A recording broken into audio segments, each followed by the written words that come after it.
Telangana future city ఎలా ఉండబోతుంది? బడ్జెట్లో దీనికి సంబంధించి ఎలాంటి అంశాలు వెల్లడించారు? హైదరాబాద్ పక్కన నిర్మాణం కానున్న ఫోర్త్ సిటీ హైలైట్స్ ఏంటి?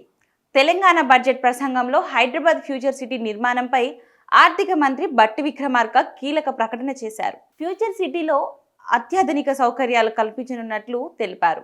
765 చదరపు కిలోమీటర్ల విస్తీర్ణంలో 56 గ్రామాలతో ఈ ఫ్యూచర్ సిటీ ఉంటుందన్నారు. ఫ్యూచర్ సిటీలో ఉండే ప్రత్యేకతలను కూడా వెల్లడించారు. తెలంగాణకే కాకుండా దేశానికే తలమానికగా ఉండే మొట్టమొదటి నెట్ జీరో ఫ్యూచర్ సిటీని రూపొందించే దశలో ప్రభుత్వం ఉందని బడ్జెట్ ప్రసంగంలో వెల్లడించారు. ప్రపంచంలోని అత్యుత్తమ నగరాలతో పోటీ పడేలా కాలుష్య రహితంగా అత్యంత ఆధునికంగా సకల సదుపాయాల కల్పనతో ఫ్యూచర్ సిటీ రూపొందుతుందని తెలిపారు.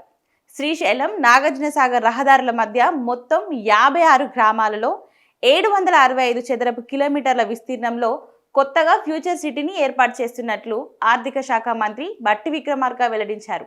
ఈ మెగా అర్బన్ ప్రాజెక్టును పర్యవేక్షించడానికి ఫ్యూచర్ సిటీ డెవలప్మెంట్ అథారిటీ ఏర్పాటు చేసినట్లు తెలిపారు.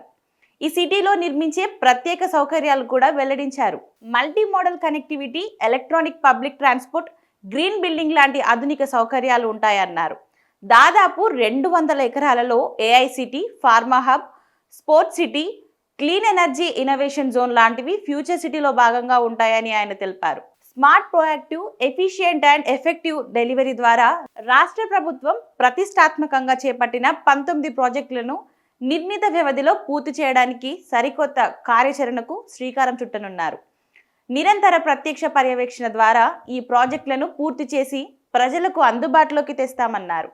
వీటిలో Musi river front development, metro rail విస్తరణ, రీజనల్ రింగ్ రోడ్ నిర్మాణం, ఢిల్లీలో తెలంగాణ భవన్ నిర్మాణం, నూతన ఉస్మానియా ఆసుపత్రి భవన నిర్మాణం, మాదక ద్రవ్యాల నిరోధక వ్యూహాల అమలు మొదలగు ప్రాజెక్టులు ఉన్నాయని బడ్జెట్ ప్రసంగంలో ఆర్థిక మంత్రి బట్టి విక్రమార్క వెల్లడించారు.